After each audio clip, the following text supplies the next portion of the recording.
Hey everybody, it's Desi. Just want to say hello and it's story time. Like I told you yesterday. Um Still not feeling 100% better, which I was hoping for, but I did promise you a story and I will deliver that. Um that's just me sitting down or laying down and just telling the story. That's no problem. Um I definitely would love feedback after you hear this because I know a lot of you are going to listen to this. And I just want to know what you would think about this. Like, if you were put in this position, this situation, what would you do? Because I understand my side totally, of course, but I understand the other person's side a little too. Here it is. Okay. So every year we always traveled to Europe. My father was born in Italy and he always took us children to Italy. Him and my mom always sent us there all the time to go see my nonna and family members that live there. And um, this time I went with my mom, my dad, me, and my ex. I was very, very young. I was like 23 at the time when this happened. And we were flying Delta. And it was coming back from Naples, Italy to JFK. And now my ex had the window seat, and I was sitting in the seat where the aisle area was. And now I fully believe, yes, the seat that you pay for is your seat. You do whatever you want with your seat. You recline, you upright it in the position. It's yours. You do whatever.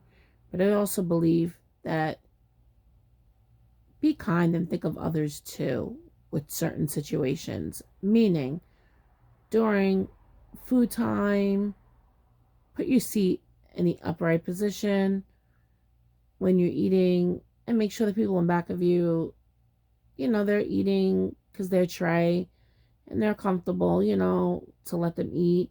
And then when they're done, then, you turn and you look a little and see that they're done, and then you can recline again. I mean, am I wrong for thinking that? That's how I feel. Well, what happened was, sitting in my seat, of course, I have such bad luck sometimes. Like, it's insane. No matter what, it's always something. So my ex totally fine with his seat, of course. Everything's fine. Uh, Two girls that are sitting in front of us are talking about how wonderful they had it where they were in their vacation. They were young too, and they were having a lot of fun, and they were just talking about things I wouldn't talk about, like how many people they were with and all the fun they had and stuff. Like, I was brought up, we were very, and still I'm very reserved, and we don't talk about stuff like that. But they were like so loud about it and just talking about all the things they did. I mean, they're young, they're having fun. Go ahead and do that. Me, I was raised differently where I was afraid of stuff like that. I mean, like I told you, when I was at 12 years old, I thought holding hands, you could get pregnant. I mean, I was just so, listen, I was raised in a very tight knit family. We were very reserved. My parents taught us about a lot of morals, respect. We went to Roman Catholic school, private Roman Catholic school, and we were just very, we couldn't watch uh, TV with curse words on it. We had to be careful, you know what I mean? Like, stuff like that. Like, and when I had friends, my friends would be over, they would sleep over here. I rarely went over there. If I did sleep over there, or I would try to get through the night, I couldn't. My father would have to come pick me up because I'd get homesick, and my father felt better with all of us kids, and my mom too, being home. And I believe a lot of parents are like that. They just feel better with their children home. But my parents were very extra with that. My dad was very overprotective. And my mom too, but my dad much more very overprotective when it came to stuff like that. He just felt better. My mom too felt better, of course, their children home, but he just always wanted us like home, in the house, safe. My mom would be more like, okay, you can go sleep over with friends, where my father would be like, no, let them be here. You know what I mean? So, and I got it, because a lot of people are very different than the way we were raised, like eating wise, and like having what drinks to drink, and I don't know, it was just very different. So anyway, so now these girls are in front of us, and they're just talking about their wild time, and they had fun, and that's great, have fun, whatever. But the whole time, the girl in front of me had her seat reclined, even going up in the air, like in the runway. Now you're supposed to have your seat in upright position, and you're supposed to be buckled up when you're going up and coming down on the plane. Okay? Everybody knows that. So she had it the whole time, and I was good about it, and I was okay. But during the meal times, come on. So now the meals are coming, and she's eating, so I'm thinking like, okay, her food's coming. Okay, she's gonna pick up her seat. All right, good. So I notice she's eating, and I put my thing down, and it's uncomfortable. Like, I'm sitting there, and her seat is like totally, like, you know, reclined. So I'm like, okay. So I was nice. I said, excuse me. I said, can you pick up your seat a little, because I'm eating? So she was like, okay. Like that. Like, I didn't say it meanly. Like, all right. I would be like, okay. First of all, I wouldn't even have somebody even ask me that, because I would do it automatically. But, everybody's different. So she puts it up a little. Oh, thank you so much. I'm lucky if it was an inch. So now I'm like getting really annoyed. So now I'm like, okay, this is testing my patience. So now I'm like, whatever. Because I had like very little patience back then. I was like, oh my God. So I'm just sitting there, and Max is like, no, this is ridiculous. And I'm like, I'm getting really annoyed. He's like, I just don't start anything, because he knew how I was. And I'm just like, no, I'm just going to eat. All of a sudden, like, as she's eating, no joke, she's like jumping up and down in her chair, because they're having fun, they're laughing, which is fine, but I'm eating. So the tray is connected to her seat. So like my food's like, da, da, da, da. So I'm like, excuse me. I go, excuse me. I asked you if you could please put up your chair. You did very little of it, and now you're bouncing up and down, and my stuff's going everywhere. So she's like, well, my seat, this is the best it can go, and I'm comfortable this way, and this is my seat. So now I was like, oh my God, no. So now the guy that's sitting across from her, that was in the middle section row of the plane, now it goes 2, 3, 2. He was sitting right across from her. He even looked at me, and he was like, do you want to sit? Because he was in a seat where they were in the middle. I'm claustrophobic. In the middle, there was an empty seat. And I was like, and he was like, would you like to sit here? And by the way, he was a really good looking guy. He was Greek. But I had a hubby at the time, so I couldn't, I was like, wow, he was really good looking. So I was just like, wow. And I'm like, no, thank you. Plus, I'm not gonna leave my ex, and plus I'm claustrophobic. So I was like, no, thank you. But he even looked, and he like just looked at them like. So I spoke to the flight attendant, and I'm telling her, and she knows, she tells me. I explained to her, I said, listen, I have no problem with her reclining her seat during the whole time, like, through the flight, but during the food times, if she can please put it up while I'm eating. You know what she told me? She told me, well, she paid for her seat, which, yes, and she could do whatever she wants with her seat, yes. So she can leave it like that. No, Not during that time. That's not fair. That's not right. I mean, don't you agree? I think that's wrong. So I was like, excuse me? I was like, oh no. No, no, no, no. So I was like, how is this possible? So now they thought that they were funny. Like they thought that they could just do whatever they want now. So now I was like, they're messing with the wrong chick because I'm not like that. I don't I'm very nice, but now you're pissing me off. So now I was like, okay, whatever. So now I'm done eating. So what I do is, and I'm not like this anymore, but I was young, and I don't recommend anybody doing this. I shouldn't have been like this, but I was being like them. And never, you know, be like other people when they act like this. Be better. But I slammed the tray really hard when I'm done. Shut it, slammed it, and you could see like she pushed pushed up a little, like whoa.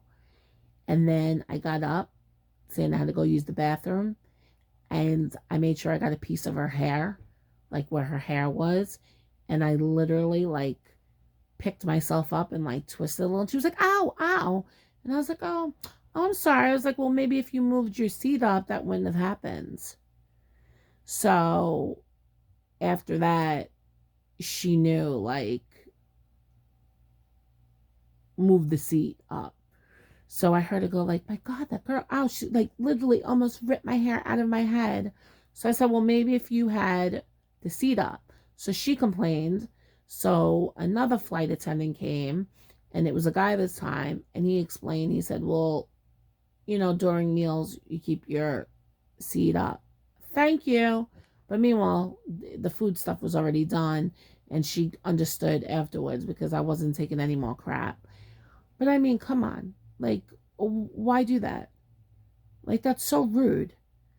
Like, I'm the type that's like, I keep my seat up during the runway going up and coming down, and when it's mealtime or snack time.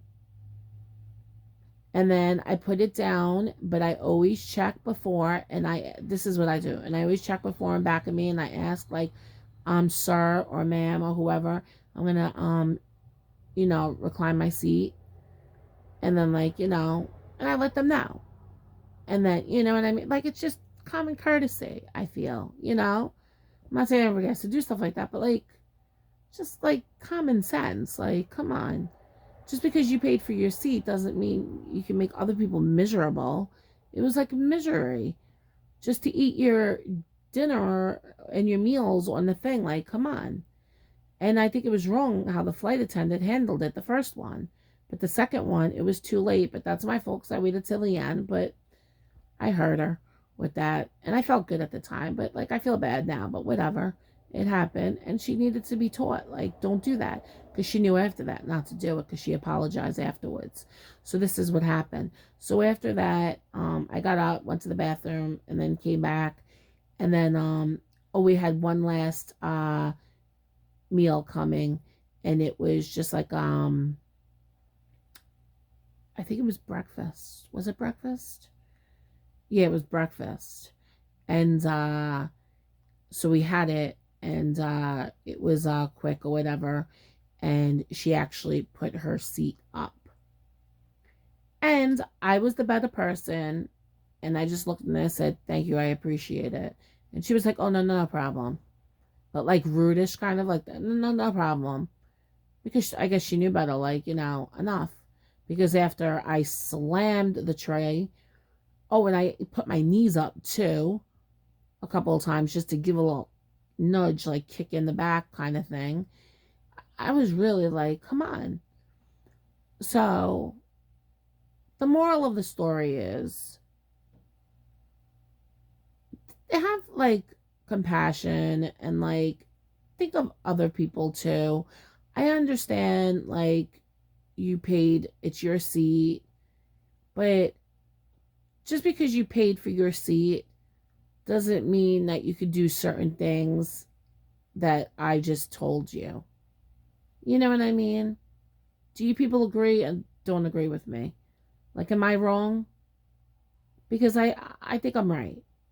Now I understand it's her seat. I get it. And she paid for it and she can do whatever she wants. But just out of respect during times of eating and stuff. Right? That's all. I think everybody should do stuff like that. So that was such a crappy experience, the whole flight. They were loud the whole time, explaining how many people they were like with, jumping up and down in their seats, just out of control. It was just, I just couldn't. I was like, I think they were actually like maybe 5, 6 years older than me, but it was just like, oh my God, enough. Like, grow up. I was 23 and I wasn't acting like that. Like, grow up. Enough. Like, they were almost 30. I was like, that's enough. So I was just like, whatever. So, I mean, I don't know exactly their age, but they look like, they were definitely well experienced and, but I'm also was raised differently. So they could have been my age and they just looked older and just, and just very well experienced. I wasn't like that. So, yeah, so that's my story. So that was a hell ride coming home from Delta Airlines from Italy, from Naples, Italy to JFK when I was 23. I don't wish that on anybody. It was, couldn't enjoy anything. The only thing I saw was just a handsome man in the aisle seat, and that was it. It's the only thing I could enjoy and say, not to be mean about my ex, but you know my situation with that in my stories. So you'll understand why I was the way I was. But yeah, it's the only good thing that came out of it. But yeah, so that was it. I just wanted to let you know my story of my plane ride. So just let me know what you think and what you would do.